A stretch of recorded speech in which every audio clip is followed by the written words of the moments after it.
આજે આપણે પોપકોર્ન બનાવવાના છે તો અહીંયા મકાઈ લીધી છે.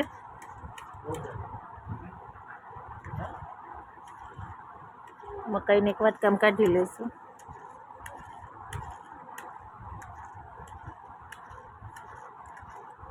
તેલ ગરમ મૂકી દઈશું આપણે એક પાવડું.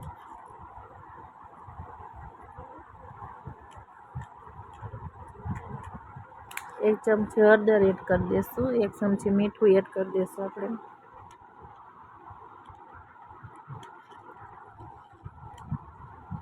બરાબર મિક્સ કરી લઈશું. હવે આપણે એમાં મકાઈ એડ કરી દઈશું.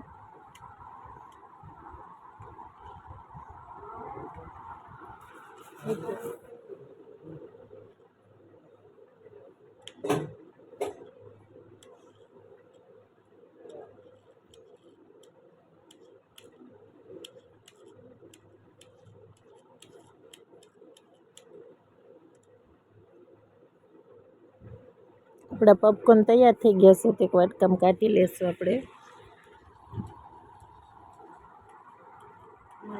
ઉપરથી આપણે લાલ મરચું પાવડર એડ કરી દઈશું.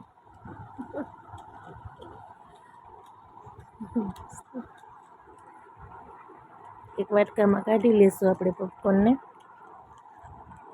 પોપકોર્ન તૈયાર થઈ ગયા છે.